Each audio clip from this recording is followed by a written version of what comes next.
Yo, what is up, YouTube boxing family? It is K right here. I'm back with another good video for y'all today. Let's get right into it. Alright, Dmitry Bivol versus Gilberto Zurdo Ramirez have come to an agreement to fight in the United Arab Emirates over in Dubai on November 5th. So this is according to Boxing News 24. Dmitry Bivol will make his mandatory title defense against Gilberto Zurdo Ramirez. This is for November 5th in the United Arab Emirates over in Dubai. This will be a purse bid that was scheduled for today that unfortunately got canceled. It says here on Boxing News 24, unfortunately the boxing world has scant the interest in watching Bivol 20-0 and with 11 KOs easily outbox the slow as molasses Ramirez, who is 44-0 with 30 KOs. Fans wanted to see Bivol fight for the undisputed 175-pound championship against unified champion Artur Beterbiev, or face Canelo Alvarez in a rematch. Ramirez, 31 years old, hasn't done much since moving up to 175 in 2019 and focused on beating middle of the road fodder level opposition to pad his record. Gilberto opposition, blah blah blah. At 175, Dominic Bozil, WBA title eliminator. Sullivan Barrera, WBA title eliminator, in which he stopped him. Tommy Karpinski, a guy he stopped. Yuneski Gonzalez, a guy he stopped. Alfonso Lopez, a absolute nobody. See, now, this is something that I can get behind. This is something that Boxing News 24 is doing their part to talk down on Zurdo, because I don't really think Zurdo's that good to begin with, because, you know, he's getting the bag through DAZN and Golden Boy. So the only way that Golden Boy could ever sell a marketable product is that they try to make Zurdo look better than for what he's really not. But yeah, this is a very good fight. I'm definitely looking forward to it. Let me take a look at the rest of the article. The way Zurdo Ramirez looked in his last fight against Bozo, his only chance of beating Bivol is if he suddenly suffers a bad injury during the fight. Aside from that, this is a military-style massacre waiting to happen. Ramirez rehydrated to an absurd 203 pounds for his fight against Bozo last June. So he was a cruiserweight. Damn, he gained 25 pounds? Or 20... Damn. My boy, huge. Man, Zurdo, a big boy. he rehydrated up to 203 pounds. What the hell? That's way worse than Miriam Gutierrez that bloated all the way up to 160 after weighing in for 135 against Amanda Serrano. That's crazy, man. But yeah, he rehydrated up to 203 pounds for his fight against Bozo last June, and he was so incredibly at that weight, and that was troubling to watch. Whatever talent that Ramirez once had when he campaigned at 168, it's gone due to his deteriorating hand and foot speed. As fighters get older, they lose hand speed, but they worsen the problem when they bulk up, as Ramirez has done. Ramirez should be fighting at cruiserweight, I agree, at this point of his career, because when you rehydrate as much as he did for his fight against Bozo, that tells you that you need to be fighting in another weight class. Ramirez almost gained 30 pounds in going from 174 to 203 pounds. The thing is that he didn't look that fat at the weight. He just looked painfully slow and looked like a fighter that packed on too much weight after rehydrating. Yeah, correct. Bivol is coming off of a career best win over Canelo Alvarez last May in Las Vegas. Canelo talked about wanting an immediate rematch with Bivol, but after thinking it over, he went an easier direction by taking the trilogy match against 40-year-old Gennady Golovkin on September 17th. Some believe that Canelo will skip the rematch with Bivol altogether next year and choose to avoid it permanently. I agree with that. And then this is the tweet that the WBA said that they're going to have with the fight, and yeah, that's pretty much it. What are my thoughts? I think this is a walk in the park. I don't think Bivol is going to have that much problems against a guy like Zurdo. I was never really high on Zurdo. I liked him at one point in time when I was younger, but just looking at like the level of opposition that he's been comfortable fighting, of course, the average like Mexican casual that actually likes Zurdo would say, "Oh yeah, Zurdo, he's such a great fighter, blah blah blah." But when you look at the level of talent that he's been in there with, like, you know, Zurdo's not as good as people try to make him out to be, and I think that's the problem that I have with like a lot of DAZN talent. I'm gonna be talking about Austin Williams in my next video, but I think Austin Williams and Zurdo are in that same category. Not in terms of what the weight cutting, because Austin Williams, he's a natural middleweight, and you can look at that just by looking at his frame and looking at how much progression he's gone through as a fighter. But just looking at the evolution of Zurdo's abilities, Zurdo has been in such a really weird position throughout his career where Golden Boy pretty much set him up for like every single fight for him to be carefully moved. And it's really sad because it's like, it's kind of like it's kind of like what we saw with Virgil, Ortiz fighting Michael, McKinson. He's been out the ring for well over a year, and it was all due to that sickness that everybody, knew that was probably led the case of him trying to cut all that weight to keep himself at 147 when, Virgil, he's not a natural welterweight. He's a natural, like, super welterweight or borderline middleweight. So the thing is that Virgil Ortiz, his fan base gives himself a pass, when it comes to him fighting all these, like, no names in the welterweight division, minus from a Maurice Hooker or who else that you could think of. But the thing is that Virgil Ortiz has more pressure coming into his fights because everybody thinks Virgil Ortiz is like this, like, ultimate badass that's gonna take over, the welterweight division. But for Zurdo, the problem with him is that he's already went through the pressure of him getting a title, and he's only relevant by only getting a title against competition that everybody knew he was going to just wipe out and beat. Because if you think about it, just by looking at his box rec right now, he really hasn't done anything spectacular in his career. The biggest thing that I have against Zurdo is that when he was champion, when he defeated Jesse Hart, if I'm not mistaken, for the WBO title, yeah, this is that super middleweight in which actually no, yeah, he did, yeah, he beat Jesse Hart. Wait, actually no, it was Arthur Abraham.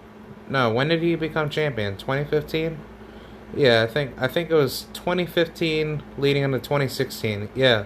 So when he beat Arthur Abraham, yeah, of course, Arthur Abraham, he's not like the greatest fighter ever, but it's like this was a Arthur Abraham coming towards the end of his career, in which he was not the greatest fighter ever, but he was a good fighter for his time. But at this time frame, when Zurdo became a champion through the WBO, we could easily see the competition. Well, we could say like super middleweight rankings. Yeah, super middleweight, 168 pound rankings back in 2016. And we could easily take a look at the champions that existed at this time frame. So let's go on to 168, and we will go as furthest as back as, let's say, the start of December of that. Yeah, we'll do December of 2016. And let's see who were the champions. Oh, here we go. Yeah. So Zurdo Ramirez was the champion. Bado Jack was a champion at this time. James DeGale, he was also a champion. And Felix Sturm was also a champion through the WBA. So, what Zurdo could have done when he was a champion, he could have unified against Bado Jack and James DeGale or Felix Sturm. So why didn't Zurdo, throughout this whole entire 2016, decide to move up in weight to at least, or no, he should have unified the division when he had, the opportunity to get his title, and then move forward with, unifying the division and becoming undisputed. Because throughout this time frame, he did the same thing that Emmanuel Navarrete he's doing right now. Just defending his title over and over, and then until he can't make the weight, then he just moves up. It's just sad, man. It's just really sad that you see that, a guy like Zurdo, out of all the people in the world, he would do such a thing just to hold up the division. Because looking at the level of opposition that he's been fighting weak, opposition. Minus from like a good, decent victory here and there, but when you look at the opposition, it's C level to B level. His best victory out of all the victories he's had is Jesse Hart. That's it. Everybody else is just low tier garbage, Yeah, you can say, oh, well, look at the winning records. Okay, that's fine. But if you look at the opponents, winning records, I guarantee you, when you multiply the with the win-loss ratio of your opponent's, records, it pretty much shows that he's been fighting trash opposition. So that's pretty much what I have to say about Zurdo. I don't have anything bad to say towards him. It's just that Zurdo is not being tested to the highest level, degree. And, people like to even, try to blame that on Amanda Serrano. But Amanda Serrano, she's a natural 126 pounder. And she cannot go anywhere above, like, I probably say 140. Like, I probably say if you really wanted to test out the weight max of her potential, I'd say 140 would be the max. I mean, she could try 147, but she's not that big of a woman. She's not that, athletically strong, athletically stronger at the bigger weights. I mean, 135, she is very, very strong at that weight. And, looking back at the Katie Taylor fight while I was there, Amanda clearly showed that she has deadly hands at that division. But the issue of the matter is, when you fight women that are rehydrating at that weight, those women are probably like super welterweights or damn near middleweights. Like I said about, the Miriam Gutierrez situation, where she literally rehydrated from 135 to 160 on fight night. And I'm just like, how do you do that? You gain 25 pounds to fight a smaller lady in the ring, and then she still beats you up? Man, some of these women in boxing, they they concern me with what they do with their weight cutting. But now, similar to that with Zurdo. Zurdo is literally a lower tier version of Julio Cesar Chavez Jr., but just with a worser, drive to not be great. And I think the reason why Zurdo does that is because he knows he's not as good compared to all the other fighters that he could have fought. And I just feel like, based off of the progression of his career, Zurdo should have been fought all the big names by now. And I don't know why he didn't take those opportunities when he became champion after defeating Arthur Abraham, who was already at the tail end of his career.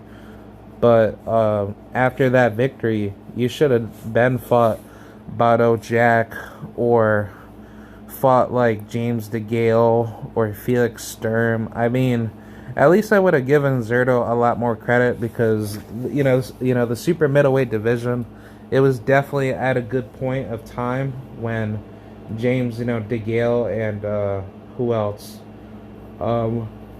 Bado Jack and Jean Pascal and all those guys, they were going at it. So I mean, I don't see why Zurdo couldn't take that opportunity.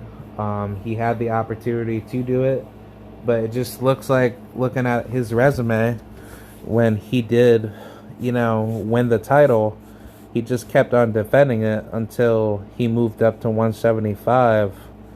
And, I mean, he already defeated Jesse Hart twice, which, the second fight was like a lot more competitive, and many people have thought Jesse Hart had beat him in the second fight. And I definitely agree, because I didn't think Zurdo really actually won the second fight.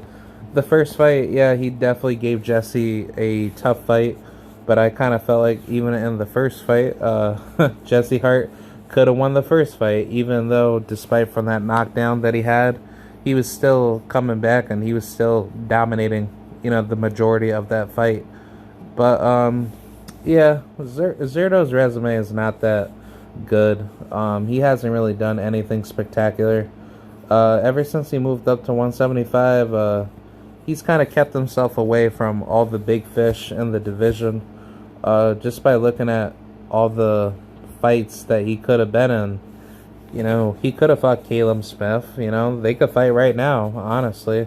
But Caleb Smith, he has to play his little catch up, and I think he'll be back on track by fighting either of these guys in the top 5 or top 10. I think the next best fight for Caleb Smith is Joe Smith Jr. I think him and Joe Smith Jr., that's going to be a barn burner fight. I think that would be a very, very good, hyper competitive fight. And then definitely Joshua Buatsi. I want to see Joshua Buatsi versus Marcus Brown. I think Marcus Brown could very well stop him, but I think Joshua has the ability to stop Marcus Brown as well. So yeah, that's going to be very interesting to see what Marcus Brown will be doing. He really just didn't do anything right in that Artur Beterbiev fight, and Beterbiev was just pounding on his ass and just taking his life away after every single shot was just viciously landed. So yeah, I definitely respect and love Artur Beterbiev. So respect to you, Artur Beterbiev. You're a absolute monster. But nah, man, Marcus Brown, if he wants to get back into the mix, he has to fight either of the top 10s or any of these fighters that are listed. I wouldn't mind a rematch with Jean Pascal. I think he should go ahead and fight him, because Jean Pascal, he's not really getting any younger, and I think it's best to just get him out the way. And if he could beat him, then yeah, it's going to be a very, very good fight somewhere down the road. But yeah, I just figured I'd talk about this because Bivol and Zurdo, that'll be set for November, and that'll kick off the new year, or kick off the end of the year leading into the new year. So I think this is a very good stylistic matchup, and I think Dmitry Bivol will reign victorious, and I hope Mr. Bivol becomes undisputed. So shout out to you, Mr. Dmitry Bivol. And yeah, hopefully we get to see Mr. Dmitry fight Artur Beterbiev for undisputed. Whether if that's here in America or that's anywhere in the world. So I personally like to see it, I personally like to see it, in America. If they can make undisputed here in America, where it's at like the Madison Square Garden, which I think that's a perfect spot. Even though that the fan bases of both of their cultures would probably not be able to make it at that location, but I think that's a good spot. Maybe do it in Vegas. I think Vegas would be a terrific location But if they want to do it in like Europe, maybe I don't know, man. I mean, I would say Russia because it would make sense because both of them are technically Russian. But I mean, I don't think Better Biryev and Bivol would make any sense in Russia, knowing that Russia they're going through their political nonsense with Ukraine and all that. I don't think that fight would. I don't think that fight would probably do well, on a civil basis. Those people would probably just end up fighting too much. But yeah, I think the fight itself would probably just have to be here in the States, because Bivol he beat Canelo, so him and Canelo generated good pay-per-view from what I heard. But if that's the case, then Bivol, he's going to be the A side going into this fight with Better Biryev. So if I'm Bivol, I would have to fight back in Vegas or have it over here in New York. If he can make the fight here in New York, please, I'll show up to that fight. You know that, Bivol. But shout out to both guys, man. I respect the shit out of Bivol, and I respect Better Biryev so goddamn much, man. Artur Beterbiev is one of the most destructive punchers in boxing, but he's also a bona fide boxer puncher. A lot of people don't understand that, and that is why Beterbiev is who he is. It may not seem like he can't box, but the minute he hits you, when he positions his feet, he knows how to put himself in those deep waters where you can't swim with him. He makes you think at a very fast rate where you can't think, effectively. And I think that's going to be the biggest takeaway from his style with Bivol. But I think Bivol is just that much better of a boxer where no matter how many hard shots Beterbiev can try to land, I see Bivol hurting Beterbiev by outboxing him and pressuring him and making Beterbiev fall to the supreme boxing skills of Bivol. But yeah, man, take one fight at a time.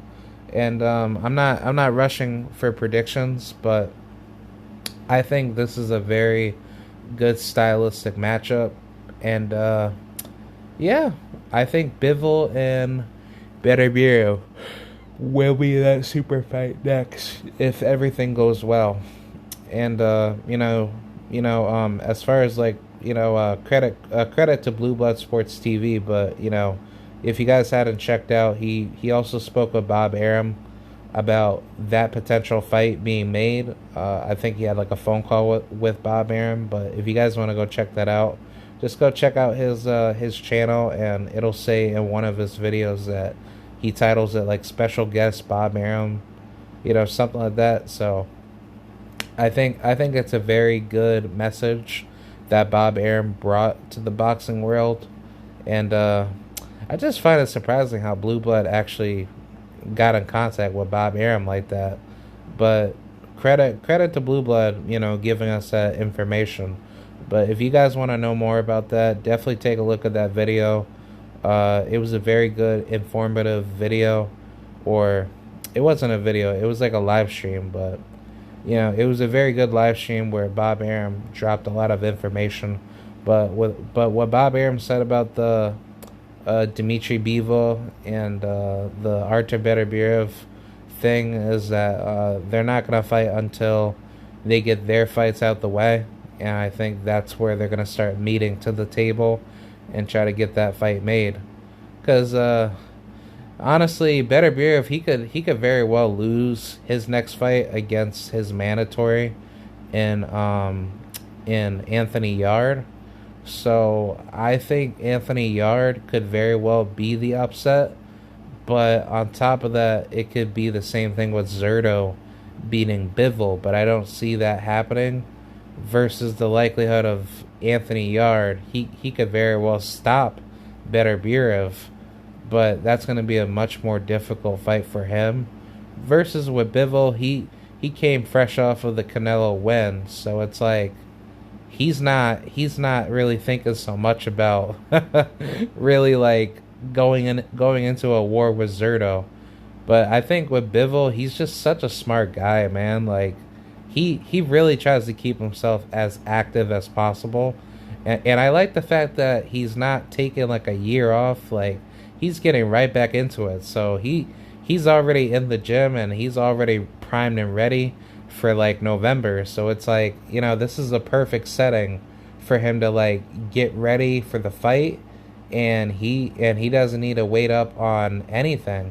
I'm just hoping that Bivol got paid, man, because with all that political sanctioning bullshit that Russia is doing, or I guess that the United States is doing and Russia is doing, I guess the WBA, they want to be assholes and try to like hold Bivol's money where they don't give it to him, and he hasn't got paid yet, but I'm hoping that he did get paid, because if he didn't, he probably he probably could very well try to sue, the United States, I guess government per se, or try to bring the WBA to a federal court so he can get his money. But I'm hoping that Bivol got his money, because it just doesn't make any sense why Bivol would want to fight Canelo or fight Beterbiev if he's not going to get his money that he deserves. But hopefully we get to see Bivol back in action more consistently, and I think him and Zurdo is going to be a very interesting fight. So let me know what you guys think. Do you think him and Zurdo is going to be a good fight, or do you think Zurdo is just all wrong for Bivol, or Bivol is all wrong for Zurdo, where Bivol is just going to dominate him? So I'll see you guys later. Peace out. Goodbye. Shout out to the mighty LDBC, and shout out TWT. All right, I'll see you guys. Bye.